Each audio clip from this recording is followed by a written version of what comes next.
no one wants to join the military.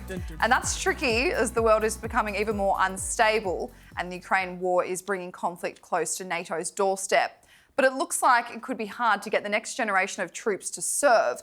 A number of US military TikTokers have taken to the platform to urge other young people not to enlist. These are my top 5 reasons on why you shouldn't join the military. Reason number 1 is pay. We do not get paid enough for what we do. I'm not here to say that we get paid pennies. I'm just saying that we don't get paid enough to perform the mission that is tasked to us. Reason number 2, family. You will not see your family often.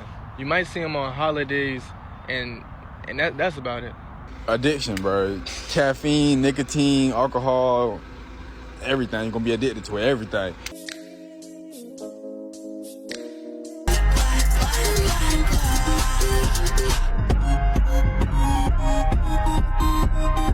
And one older social media user has posted to remind us what conscription used to look like.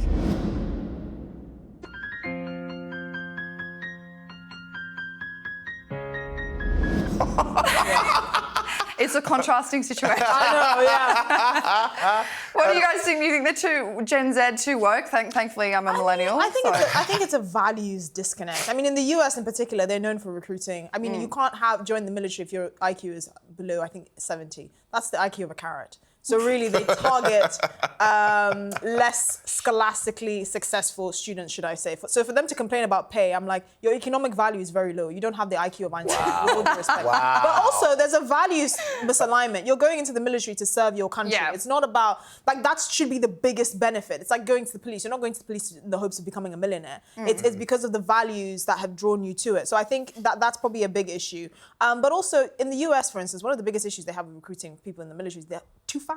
They're too overweight. They're like, serious. They don't meet the fitness standards. In the UK, for instance, fitness is not as big of an issue, but it's a values thing because people don't feel as attached or rooted What's in that their to do own with Gen country. Z? Talking about Gen Well, Z. because they're the biggest. Because the thing is, Gen Z don't really know anything. Yeah, but Gen so Z, they have to be inculcated with values. Gen Z are not saying we're not going to serve because we're overweight. Well, they can't serve. This question They is, don't want to serve. They don't want to serve. Yeah, Gen Z don't want to serve, but that's not because How are you they're going to hate overweight. from outside of the club when you can't even get in? They're too fat to serve. okay. So I'm going to cross that out. It's just taking this to a new level. I'm It's just saying. mental. You can't say It's we don't want mental. to serve if you've Esther never Crackers. qualified. I know. I think the problem with Gen Z, and I don't think this. I mean, And the military, serving and in the military. I do hate Gen Z, but I think I hate them. I can't stand them. They're lazy. They are snowflakes. However, they see the world for what it is now. It's the army, the government cannot sell to us. These are bad guys. These are good guys. We see it on social media. So Gen Z now look at the world. Like you spoke about NATO and Ukraine and Russia. The UK and the US would have us think that Putin's the bad dude. Putin is saying, do not put any weapons or military bases along these borders. The West are moving towards him. It's not him moving towards us, it's the other way around. So people now see this and we think, well, actually, I don't agree with my I think government. that's a very I'm not gonna go generous fight for them. assessment, though, because you're saying this because you're saying this because you're a pretty clued up man. I don't think Gen Z are that clued up. Thank you. No, but seriously, I mean, I don't think if that you they talk, come to a conclusion. Have you talked to a Gen Z about international affairs? I It is wouldn't painful. dream of it. There is nothing. It's like a monkey clapping cymbals together. There's nothing there.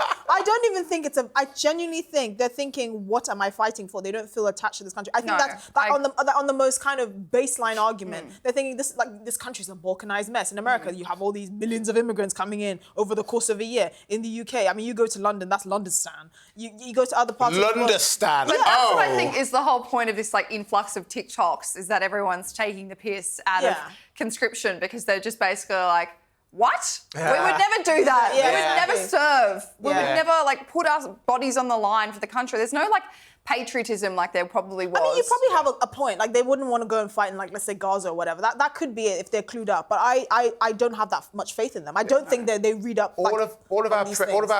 of our press, when we talk about Gaza or it's like the Iranian-backed Houthis or whatever, we don't say the US-backed people. Yeah, You know what I exactly. mean? No. So, it's very antagonistic. Exactly. So I mean, clearly there is. I don't want to say agenda because that sounds conspiracy theorist, but clearly there's an agenda here to at least nudge you towards one direction. This is the good, bad. This is the good people. These are the bad people. So I get that. Yeah, and I think Gen Z now don't see the world as good and bad. They see a world that is so very generous. mixed and Well, I confused. can't believe you hate them. I do hate giving Gen Z. them this much credit. Actually, you're Gen Z. Final words is JJ hates Gen Z. Yeah, hate 'em. And that is the headline.